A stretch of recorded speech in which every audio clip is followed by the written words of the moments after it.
Olá, pessoal!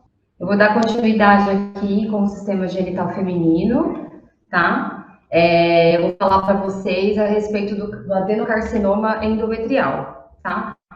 Então, o que eu vou começar falando aqui, né? Eu vou falar, na verdade, sobre o tipo histológico mais comum que a gente tem de adenocarcinoma de endométrio, né? Que a gente chama de adenocarcinoma endometrioide. Então, essa é a histologia mais comum. Temos outras, né? Mas a gente vai focar mais nessa histologia mesmo. Então, qual que é os agravantes aí para a gente poder ter um parâmetro desse tipo de tumor, né? Os tipos de sintomas, assim. Sangramento vaginal pós-menopausa.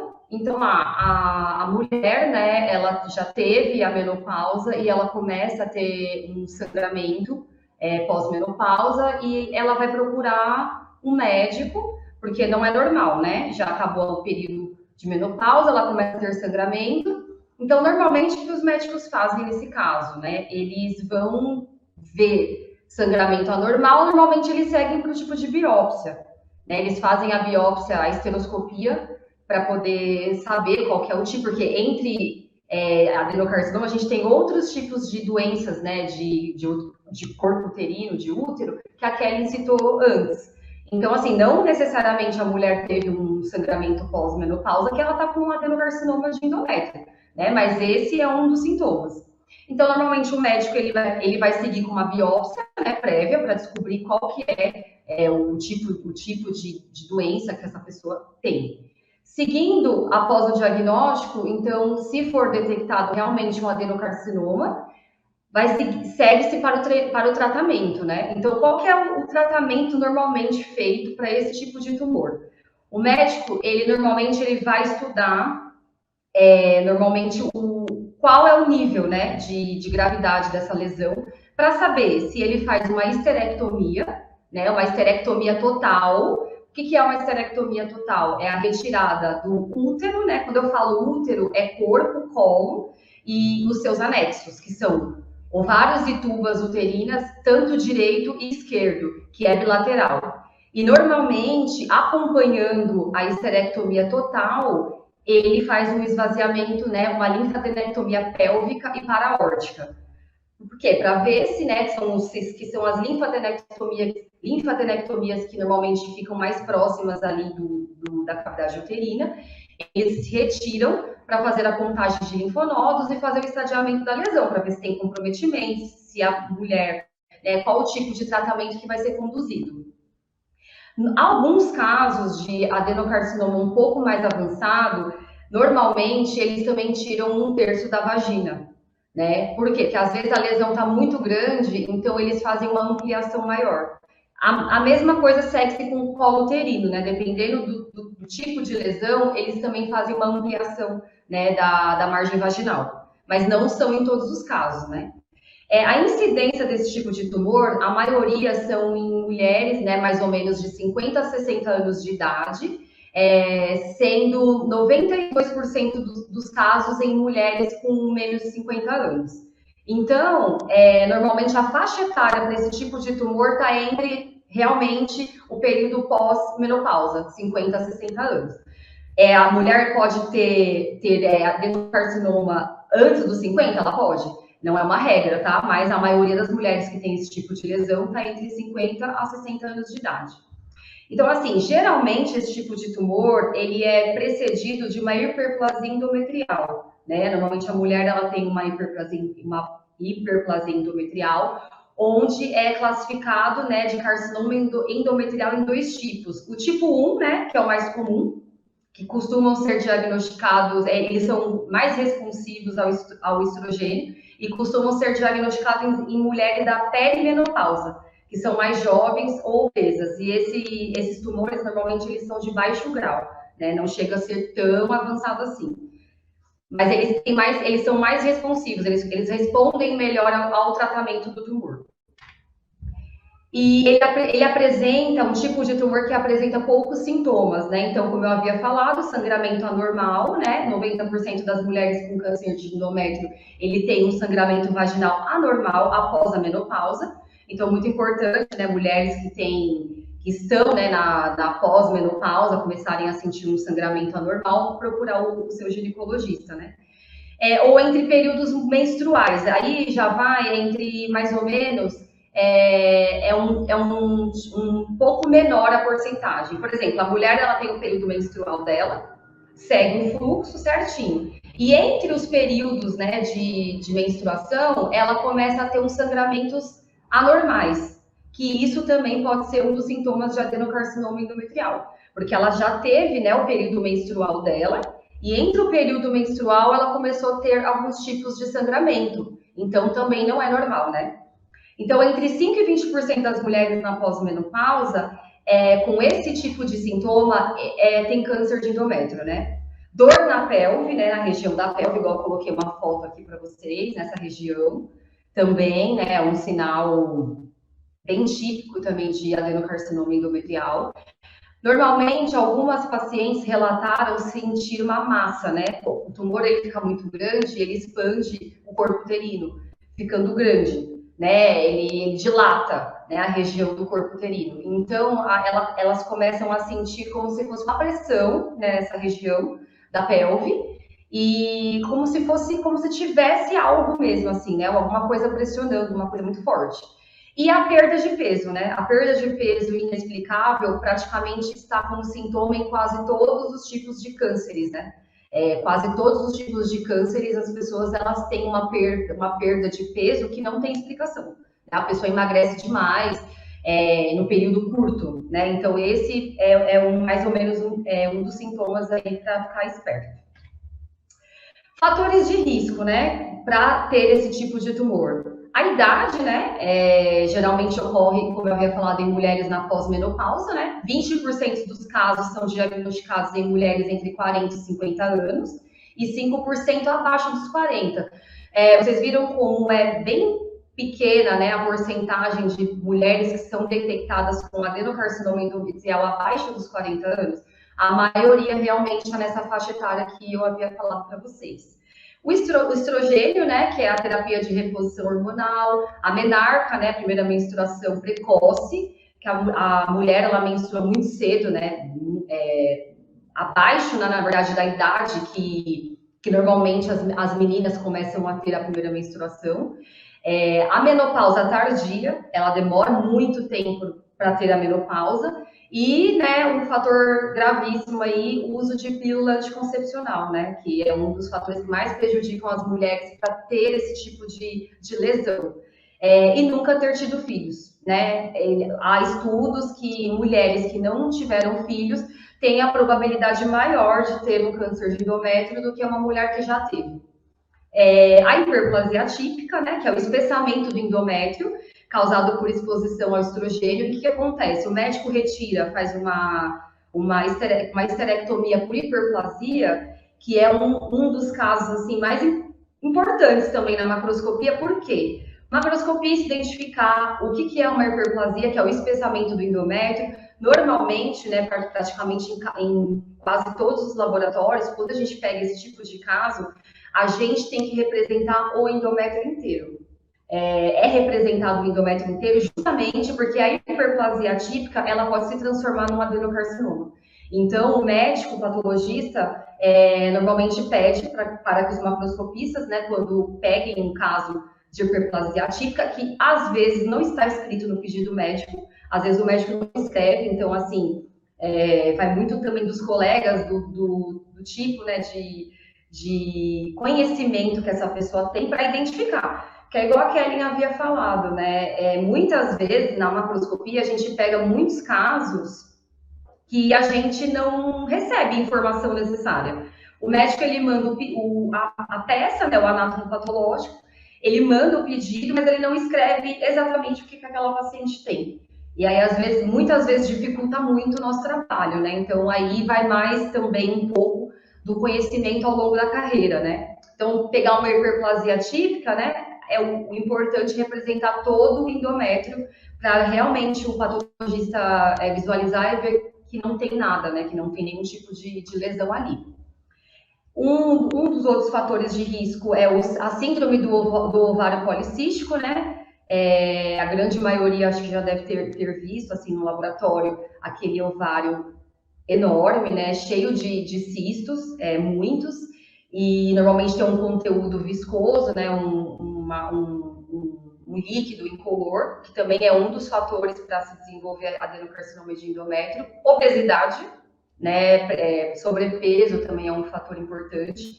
Pressão alta, diabetes e histórico familiar. A maioria dos cânceres, né, gente, no modo geral, assim, histórico familiar praticamente conta em todos os tipos, né? Se a mãe ou o pai desenvolveu algum tipo de tumor, normalmente os filhos têm que ficar um pouco mais atento, né? Não só no adenocarcinoma de endométrio, mas em todos os tipos de lesão aí. Porque histórico familiar é uma das coisas que o médico sempre pergunta muito, né? Quando o paciente chega no consultório. Se tem alguém na família que tem algum tipo de lesão, quantas pessoas tiveram, e para ter uma conduta melhor no trabalho, né? Aí, como é que é feito o diagnóstico, né? Normalmente eles fazem, a paciente chega, eles vão fazer vão pedir uma ultrassonografia transvaginal, né? Vai dar para dar para olhar toda a estrutura, né, do corpo, do endométrio da mulher, a ultrassonografia da pelve, e como eu havia falado, a confirmação de um câncer é feito por meio da biópsia, né? Então, assim, ele suspeitou no exame de imagem que tem alguma coisa de diferente, ele vai solicitar que seja feita uma biópsia prévia. E aí, só depois do diagnóstico da biópsia é que você vai tomar uma conduta para saber se realmente é um adenocarcinoma ou se não, né? E aí ele vai começar a seguir com o tratamento. Então, assim, faz né, a aspiração da amostra por esteroscopia, né, ou a curetagem. Normalmente se recebe aquelas biópsias no laboratório, a curetagem chamada de curetagem endometrial. O médico ele faz um raspado na cavidade endometrial, retirando aquele material que tem ali, e esse material vai para análise e aí é dado o diagnóstico, né?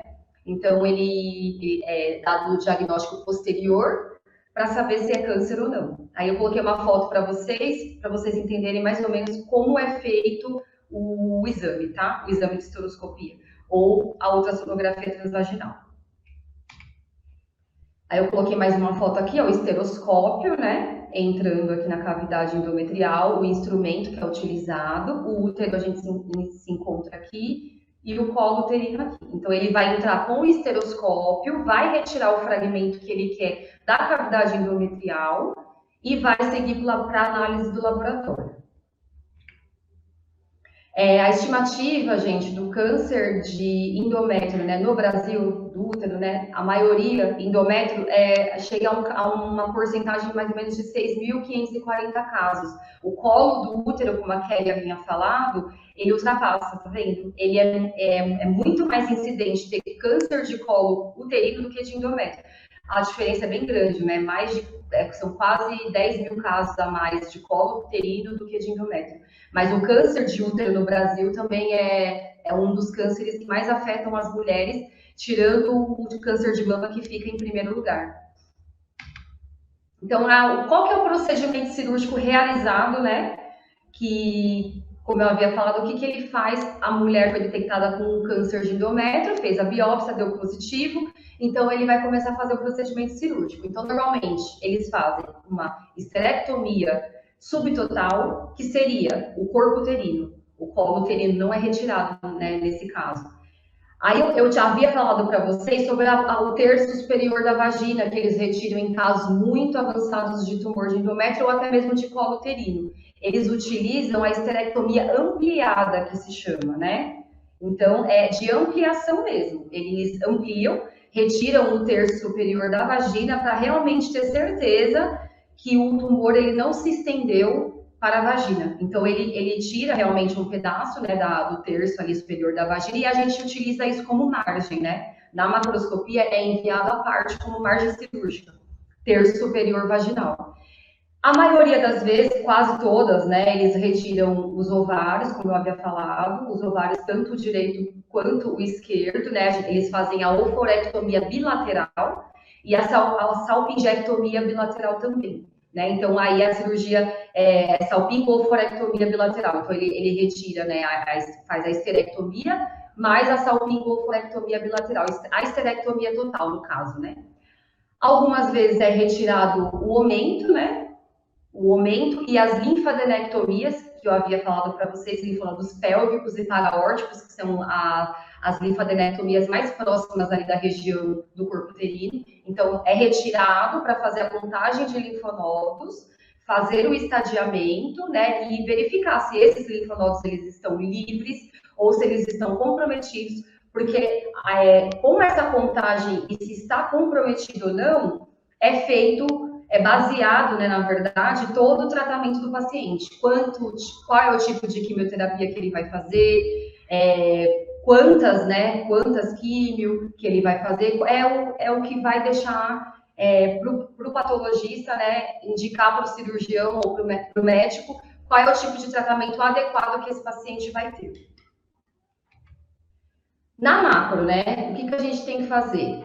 A peça chegou para a gente na macroscopia. Normalmente, a gente utiliza, para orientar a peça, né, em relação a posicionamento anatômico, a gente utiliza a reflexão peritoneal, né, mais alta, que é na região anterior.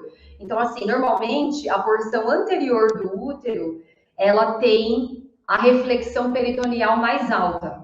E a gente também posiciona esse útero pelos ovários, pelas tubas, né, uterinas, que normalmente são ovários que estão posteriores, né, e as tubas uterinas estão na posição intermediária. Então, assim, os dois tipos de posicionamento que a gente faz na macroscopia, ou é pela reflexão peritoneal, ou a gente faz pelos anexos, né? A gente posiciona o útero pelos anexos. E é muito importante, porque para a gente dar toda a localização do tumor, onde ele se encontra, todas essas informações, a gente precisa ter o posicionamento anatômico correto, tá? A gente não pode errar na posição anatômica, até mesmo porque ou se os ovários estiverem comprometidos, um exemplo, tiver só um ovário comprometido, só o esquerdo ou só o direito, então a gente precisa, né, passar essa informação para o médico patologista. Ele tem que saber todas essas informações. Então, normalmente na macroscopia, após a gente conseguirmos, né, fazer o posicionamento da peça, a gente faz a pintura da peça, né? Normalmente nos laboratórios se pinta a região anterior de uma cor de nanquim e a região posterior de uma outra cor de nanquim. Então, utilizam-se duas cores, né? Uma cor para a região anterior e uma cor para a região posterior do útero. E assim também fica mais fácil, porque se precisar voltar na peça depois, a gente sabe, né? Porque a gente coloca normalmente a legenda na macro, então a gente sabe o que é região anterior e o que é região posterior, para um possível recorte, né? Se o médico patologista solicitar um possível recorte mais para frente, a gente sabe dar todas essas informações. E o que é importante, né? A peça, ela tem que vir fixada em formol tamponado a 10%, né? Ela vem já do hospital, né, com o formol. Por quê? Porque tem que ter a fixação adequada do espécime, porque se não colocar formol não tem como, né? A peça ela vai vir necrótica, então não tem como. Até a imunistoquímica não funciona em tipos de exame assim. Remove-se, né, os anexos depois da orientação da peça, igual eu havia falado para vocês. A gente pinta, né, a região posterior e anterior do útero de duas cores diferentes. A gente remove os anexos entre direito e esquerdo, né? E aqui eu coloquei, né? Pintar as margens cirúrgicas de serosa com tinta nanquim. Manguito vaginal, que não é em todos os casos que vem, mas quando vem a esterectomia ampliada, normalmente a gente tem, né, o manguito vaginal. E a margem muito importante, que são os parâmetros, né, direito e esquerdo, que a gente também manda no adenocarcinoma de endométrio. Então, orientou a peça, fez a pintura das margens cirúrgicas, a gente vai remover os paramétros antes de seccionar a peça, tá? A gente remove os paramétros antes de abrir a peça, e depois a gente secciona eles para cortar essa margem, que é uma margem, né? A gente secciona em cortes paralelos com intervalos de 3 centímetros, de 3 milímetros cada corte, tá? Porque ele fica bem fininho e a gente inclui todo ele. Aqui eu coloquei uma observação, né? Se tiver presença de manguito vaginal, nós damos as dimensões, né? Máxima e mínima.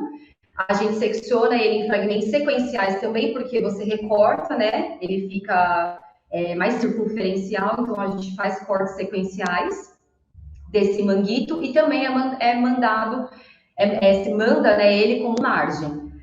O útero, quando ele é recebido a fresco intacto, né, às vezes ele já vem aberto da unidade, que às vezes o próprio cirurgião, ao remover o útero, né, da paciente, ele corta.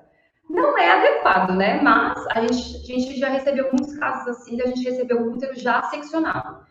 O ideal é ele vir intacto, né? Mas quando ele vem já seccionado, a gente segue praticamente o mesmo padrão.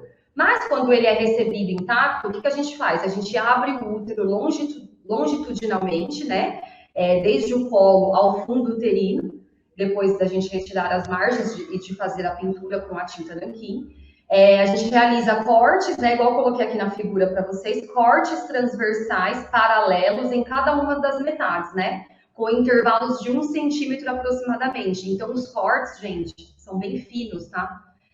Vale lembrar que cortes na macroscopia, a gente tem um código para espessura, porque não se deve fazer cortes muito profundos, muito grandes, assim, muito espessos, porque senão você perde parâmetros de medida. Então, a gente sempre corta com intervalos de 1 centímetro aproximadamente, né? Começando do nível superior do canal endocervical. Então, assim, os cortes, eles não devem ser completos. Então, a gente faz como se fosse um livro mesmo, né? A gente segue o corte até o fim, porém não desmembrando um corte do outro, né? Mantendo-se unidos, né? Para a gente poder ver toda a lesão, da onde ela começa e da onde ela termina, e para a gente conseguir dar a medida correta dessa lesão, tá? A gente dá as 3 dimensões, né, e o peso do espécime. O formato do útero também é colocado na macroscopia, se ele é um formato disforme, se ele é um formato abaulado, ou se ele está preservado. A gente tem que colocar todas essas informações na macroscopia. A serosa é muito importante a gente descrever, né? Se tem alguma aderência na serosa, se ela está lisa, se ela está regular, né? Se ela tem algum tipo de laceração. Às vezes o tumor ele infiltra a serosa, então a gente tem que colocar se tem alguma retração. Então, todas essas informações são bem importantes na macroscopia, tá? O tumor, em relação ao tumor, a gente tem que dar a localização exata dele. Se ele está no fundo, se ele está no corpo, se ele está no terço médio, a gente tem que dar todas essas informações na macroscopia.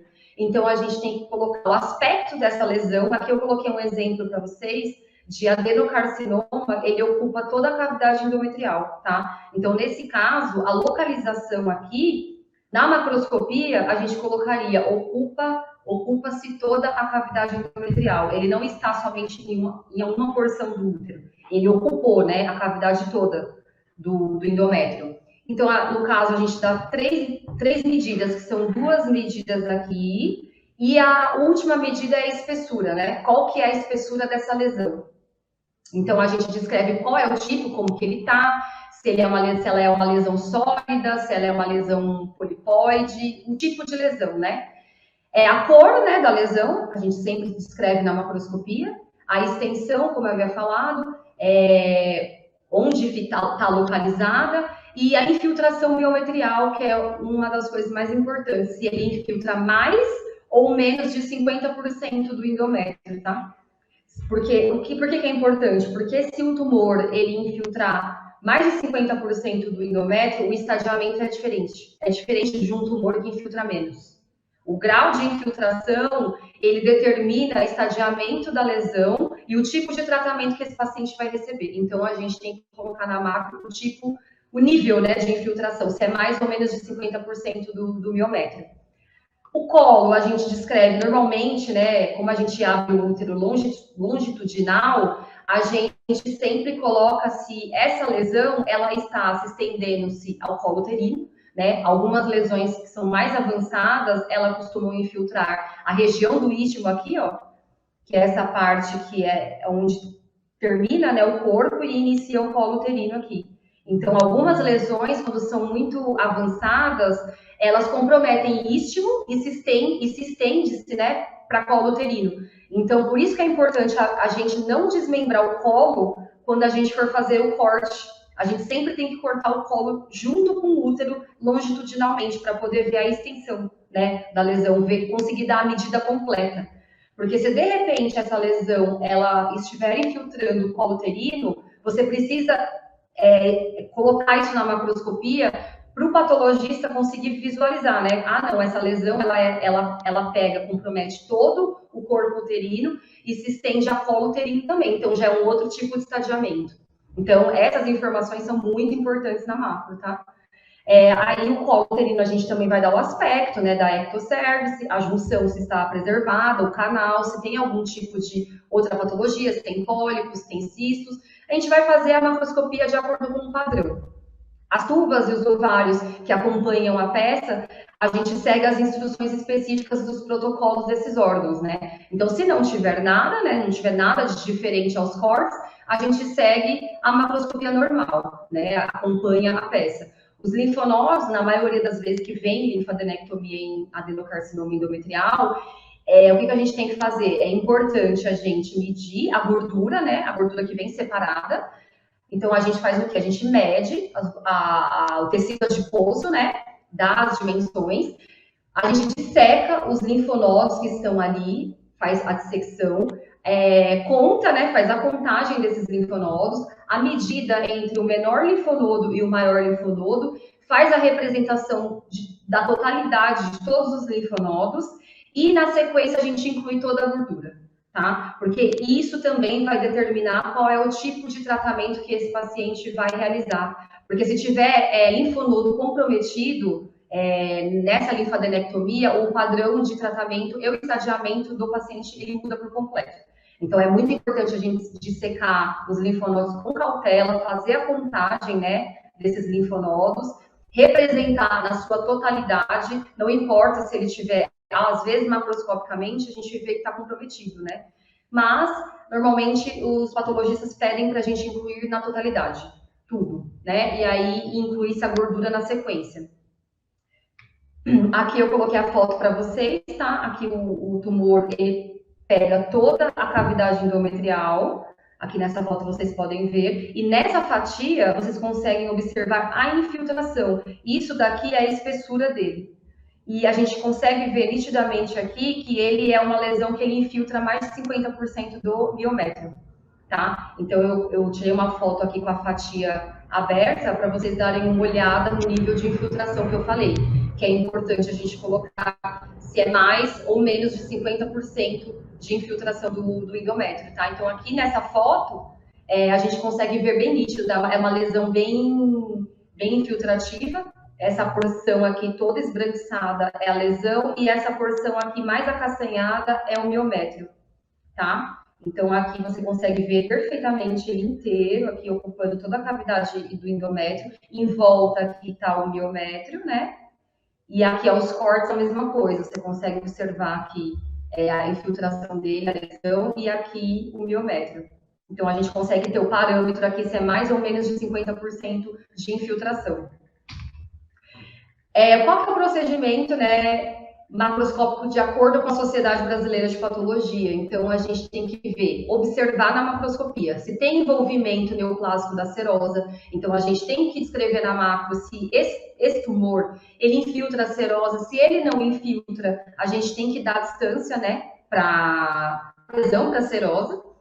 A gente coloca se tem extensão da lesão a colo uterino e tecidos parametriais, né, ou parauterinos e anexos. Então, assim, macroscopicamente, se a gente ver alguma coisa de diferente nos ovários, nas tubas, e a gente descreve na macroscopia. Mas é muito bom, é muito importante a gente observar esse tipo de envolvimento neoplásico, né, que tudo isso muda o estadiamento.